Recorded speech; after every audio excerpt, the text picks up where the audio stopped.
Hit TV YouTube channels లో మీ వ్యాపార ప్రకటనలకు మరియు ప్రమోషనల్ ఇంటర్వ్యూస్ కోసం వెంటనే సంప్రదించండి. ఈ యాక్టర్ అవడం అన్నది అసలు పూర్తిగా ఒక ప్రొడ్యూసర్ యాక్టర్ అవడం అన్నది చాలా విచిత్రమైన పరిణామం. నాకు తెలిసి ఏ లాంగ్వేజ్ లోని అది జరగలే. యాక్టర్స్ ప్రొడ్యూసర్లు అయిన వాళ్ళు ఉన్నారు, బట్ ప్రొడ్యూసర్లు యాక్టర్లు అయిన వాళ్ళు నాకు తెలియదు. అది ఎలా జరిగింది అన్నదే ఇప్పటికీ $1 మిలియన్ క్వశ్చన్. అది అంటే 1990లో మేము తీసిన సినిమా ఇంద్రజిత్తు, అది తమ్ముడితో తీసాం. పెద్ద బడ్జెట్ ఫిల్మ్ అది. అది ఆల్మోస్ట్ 1990లో ఒక కొత్త హీరో మీద 50 లక్షల రూపాయలు ఖర్చు పెట్టారు నాన్నగారు. 50 lakhs 1990లో. I'm talking about 35 years almost. అవును, 30 సంవత్సరాల ముందు 50 లక్షల రూపాయలు అంటే బడ్జెట్. అది ఇప్పుడు ఈ కింద లెక్కేసుకుంటే ఒక 500 crores లెక్కేసుకోవచ్చు. అబ్బా, అంత బడ్జెట్ అనమాట. ఓకే. సో అది నిజంగా సాహసమే. నాన్నగారు మొదటి నుంచి అదే అలవాటు అనుకోండి. నాన్నగారికి బాగా డేరింగ్ స్టెప్స్ ఉంటాయి నాన్నగారికి. Daring and dashing. కృష్ణ గారు బాగా క్లోజ్గా ఉండేవారు నాన్నగారితో పాటు. నాన్నగారు కూడా చాలా వాళ్ళ కన్సర్న్లో, పద్మాలయ కన్సర్న్లో కానీ గిరిబాబు గారు లేని సినిమా లేదు పద్మాలయలో. కృష్ణ గారు అయితే ఇది ఎవరెవరు ఆర్టిస్టులు అని అడుగుతారు. మామూలుగా ఏ సినిమా చేస్తుంటే జనరల్గా ఉంటారు. ప్రభాకర్ రెడ్డి గారు, గుమ్మడి గారు, నాన్నగారు మొత్తం యాజ్ ఇట్ ఈజ్ గా ఉంటారు అనమాట.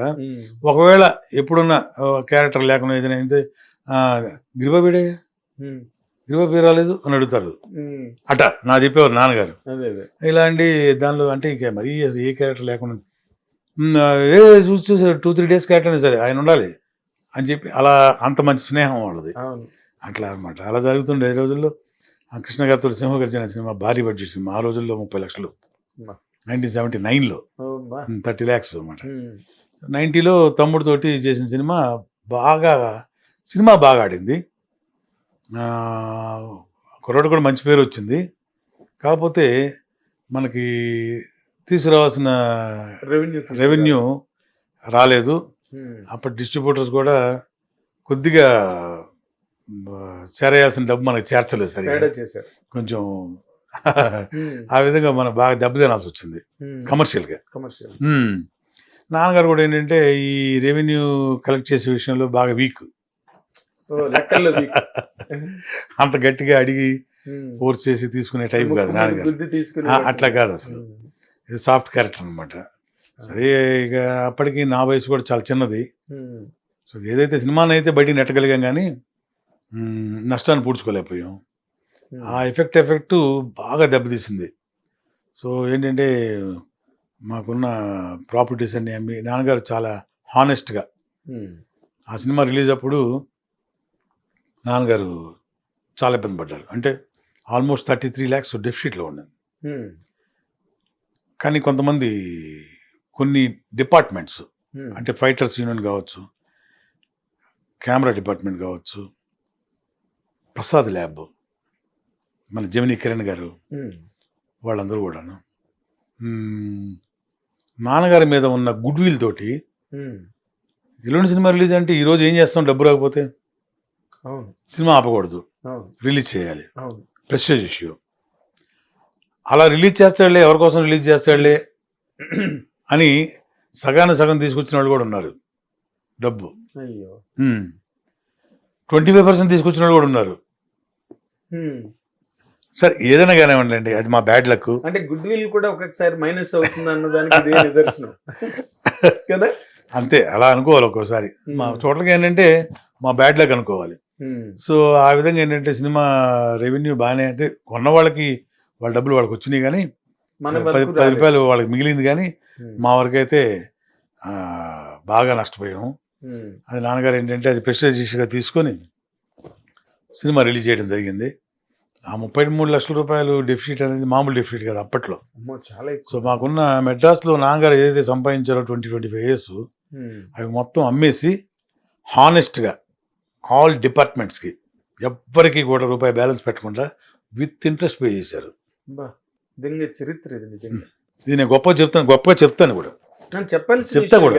అంటే జనరల్ గా ఎవరు చేయరు. మాది ఐపీ పెట్టేస్తారు కావాలి చెప్తున్నాం. సినిమా రిలీజ్ అయిన తర్వాత ఎవరిని పట్టించుకోరు. దానికి వేరే కథలు ఉంటాయి. కానీ నాన్నగారు అయితే ఆ విషయంలో ఒకటే చెప్పారు, ఒక్కడు కూడా మన ఇంటికి రాకూడదు, ₹1 నాకు బ్యాలెన్స్ ఉంది సార్ అని మన గేట్ దగ్గర వచ్చి అడగకూడదు. గుర్తుపెట్టుకో, గట్సాల్. ఇక్కడికి వచ్చిన మనం సంపాదించింది ఏం లేదు ఊరి నుంచి వచ్చినప్పుడు. అలాగే వెళ్ళిపోదాం కావాలంటే ఊరికి. కానీ ఎవరికి కూడా నా రూపాయి బ్యాలెన్స్ అని చెప్పి ఎవరు నన్ను అడగకూడదు. నువ్వేం చేస్తావు నాకు తెలియదు. సో ఆ విధంగా ఉన్నది మొత్తం క్లియర్ చేసేసి క్లియర్ అయిపోయారు.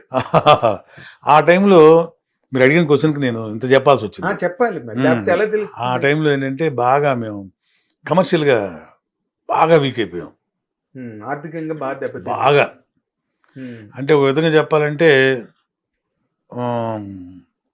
2 సినిమాలు అంటే తమ్ముడు సినిమా, కన్నడ సినిమా 2 సినిమాలు చేస్తూ ప్రొడ్యూసర్గా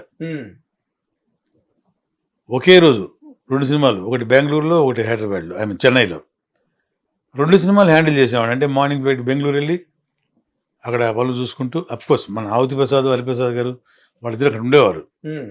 కానీ కొంచెం ఫైనాన్షియల్గా ఇష్యూలు, అంటే మామయ్య గారు కదా సహకారం, కొంచెం నేను కూడా వెళ్ళేసి కొద్దిగా కూర్చొని అది చేసుకుంటూ మళ్ళీ నైట్ ఫ్లైట్ ఇక్కడికి వచ్చేసి ఇక్కడ తమ్ముడు సినిమాలు, ఆ సినిమాకి సంబంధించిన పనులు, తలకోనలో కూడా షెడ్యూల్ ఉండేది. అట్లా ఆ పని కూడా చేసుకుంటూ ఒక్కొక్కటి ఫినిష్ చేసుకుంటూ సినిమా ఆల్మోస్ట్ ఇక ఇంద్రజిత్ సినిమా వచ్చేసరికి బాగా డెఫిసిట్లు పడిపోయాం. రిలీజ్ అంటే కంప్లీట్ చేయడం కూడా బాగా ఫైనాన్షియల్ సపోర్ట్ లేకపోయింది. నాకు వచ్చిన ప్రాఫిట్స్ పెద్ద హిట్ అని చెప్పాను కదా, ఆ ప్రాఫిట్స్ కూడా దీనిలో వేసేసి, సో అట్లా ఆ విధంగా ఏంటంటే సినిమా మొత్తం రిలీజ్ చేయగలిగాము. సినిమా రిలీజ్ అయిన తర్వాత ప్రాపర్టీస్ అమ్మేసి మొత్తం క్లియర్ చేయడం కూడా జరిగింది. అట్లా బాగా కమర్షియల్గా వీక్ అయినప్పుడు వేరే అవకాశం అందుబాటు ఏమీ లేకపోయింది. అంటే ఇప్పుడు నేను చదువుకోలేదు, ప్రీప్లెడ్జ్డ్గా ఉద్యోగం చేద్దామంటే ఏం చేయాలి? మనకు తెలిసిన విద్య సినిమా ఒకటే. ఏం చేయాలి? సినిమాలో ప్రొడ్యూస్ చేయాలి. ప్రొడ్యూస్ చేయడానికి ఇన్వెస్ట్మెంట్ కావాలి. ఇన్వెస్ట్మెంట్ చేయడానికి డబ్బు లేదు. అనుభవం ఉంది కానీ డబ్బు లేదు. ఆ టైంలో నాన్నగారు ద్వారా వచ్చిన ఒక మంచి గుణమే అనుకుంటున్నది. ఎవరిని కూడా మేము వెళ్ళి చేయి చాచి అడిగింది లేదు, ఎప్పుడు లేదు. అలాగే టీవీ యాప్ ని డౌన్లోడ్ చేసుకోండి. ఇందులో short news, live news, entertainment movies అన్ని అవైలబుల్ గా ఉన్నాయి. Please download hit TV app. Hit TV app ని ఫ్రీగా డౌన్లోడ్ చేసుకోండి.